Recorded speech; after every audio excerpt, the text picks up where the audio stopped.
ಇವರು 5 ಬಾರಿ ಸಂಸದರು, ಕಾರವಾರ ಸಂಸದರಾಗಿದ್ದಂತ ಅನಂತಕುಮಾರ್ ಹೆಗಡೆ ಅವರು ಹುಬ್ಬಳ್ಳಿಯಿಂದ ಬೆಂಗಳೂರಿಗೆ ಬರುವಂತ ಸಂದರ್ಭದಲ್ಲಿ ಮಾರ್ಗ ಮಧ್ಯದಲ್ಲಿ ದಾವಸ್ಪೇಟೆಯಲ್ಲಿ ಯಾರೋ ಒಬ್ಬ ಕಾರ್ ಚಮಕ್ ಕೊಟ್ಟಿದ್ದಾರೆ.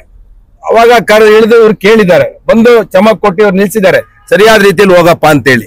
ಆ ಸಂದರ್ಭದಲ್ಲಿ ಇಳಿದು ಇವ್ರ ಮೇಲೆ ಹಲ್ಲೆ ಮಾಡಕ್ ಬಂದು ಸ್ವಲ್ಪ ಗೊಂದಲಗಳಾಗಿದೆ. ಆ ಸಂದರ್ಭದಲ್ಲಿ ಗನ್ ಮ್ಯಾನ್ಗಳೆಲ್ಲ ತಡೆದಿದ್ದಾರೆ.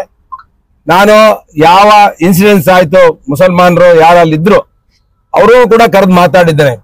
ರಸ್ತೆಯಲ್ಲಿ ಸಂದರ್ಭದಲ್ಲಿ ಕೆಲವು ಸಂದರ್ಭದಲ್ಲಿ ಆಕ್ಸಿಡೆಂಟ್ಗಳಾಗೋದು, ಚಿಕ್ಕ ಪುಟ್ಟ ಗೊಂದಲಗಳಾಗೋದು, ಓವರ್ಟೇಕ್ ಮಾಡಿದಂತ ಸಂದರ್ಭದಲ್ಲಿ ಇವು ಸಾಮಾನ್ಯವಾಗಿ ಆಗುವಂತ ವಿಷಯಗಳು.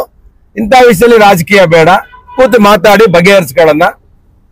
ಅನಂತಕುಮಾರ್ ಅವರು ತಪ್ಪಿದ್ರೆ ಅವರು ಸಾರಿ ಕೇಳ್ತಾರೆ, ನೀವು ಅದನ್ನ ಕ್ಷಮಿಸುವಂತ ಗುಣ ಇಟ್ಕೋಬೇಕು. ಇಲ್ಲ, ನೀವು ತಪ್ಪು ಮಾಡಿದ್ರೆ ನೀವು ಸಾರಿ ಕೇಳಬೇಕು, ಅದನ್ನ ಕ್ಷಮಿಸುವಂತ ಗುಣನ ಅನಂತಕುಮಾರ್ ಅವರು ಮಾಡ್ತಾರೆ, ಅನಂತಕುಮಾರ್ ಹೆಗಡೆ ಅವರು ಅಂತ ನಾನು ಹೇಳಿದ್ದೇನೆ.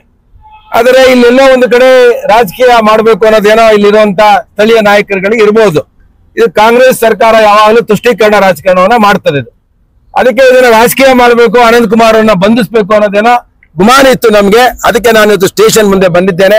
ಆಕ್ಸಿಡೆಂಟ್ ಕೇಸ್ನ ದಯವಿಟ್ಟು ಪೊಲೀಸ್ ಅವ್ರಿಗೂ ನಾನು ವಿನಂತಿ ಮಾಡ್ತೇನೆ, ಇಬ್ರದ್ದು ಕುಣಿಸಿ ಮಾತಾಡಿದನ ಯಥಾರ್ಥ ಮಾಡ್ಬೇಕು ಅನ್ನೋದು ನಮ್ದು ಅಭಿಪ್ರಾಯ. ಇಲ್ಲಿ ಯಾವುದೋ ವೈಯಕ್ತಿಕವಾಗಿ ಏನು ಗಲಾಟೆಗಳಾಗಿಲ್ಲ. ಒನ್ಲಿ ಅವರು ಮುಸಲ್ಮಾನರಾಗಿದ್ದ ಅನಂತಕುಮಾರ್ ಅವರೊಬ್ಬ ಹಿಂದೂ ನಾಯಕ ಆಗಿರೋದ್ರಿಂದ ಆತನ ಮೇಲೆ ಏನೋ ಒಂದು ಕೇಸನ್ನ ದಾಖಲು ಮಾಡಿಸ್ಬೇಕು ಅಂತ ಹೇಳಿ ಇಲ್ಲಿ ಒಂದು ಪಿತೂರಿ ನಡೀತಿದೆ ಅನ್ನೋದು ನನ್ನ ಗಮನಕ್ಕೆ ಬಂತು. ನಾನು ತಕ್ಷಣ ತುಮಕೂರಿನಿಂದ ಇಲ್ಲಿಗೆ ಬಂದು ಇಲ್ಲಿರೋ ಡಿವೈಎಸ್ಪಿ ಅವ್ರಿಗೂ ಮಾತಾಡಿದ್ದೇನೆ, ಅಲ್ಲಿಯ ಮುಸಲ್ಮಾನರ ನಾಯಕರ ಹತ್ರ ಮಾತಾಡಿದ್ದೇನೆ. ಜಗಳಗಳು ಬೇಡ, ಹೊಂದಾಣಿಕೆಯಾಗಿ ಹೋಗೋಣ. ಆಕ್ಸಿಡೆಂಟ್ ಇಸ್ ಆಕ್ಸಿಡೆಂಟ್, ಏನು ಚಿಕ್ಕ ಪುಟ್ಟ ಘಟನೆಗಳಿಗೆ ದೊಡ್ಡದು ಮಾಡಬೇಡಿ ಅಂತಾನು ಹೇಳಿದ್ದೇನೆ. ಸೌಹಾರ್ದವಾಗಿ ಬಗೆಹರಿಸ್ಕೊಳ್ಳೋಣ ಅಂತ ಹೇಳಿ.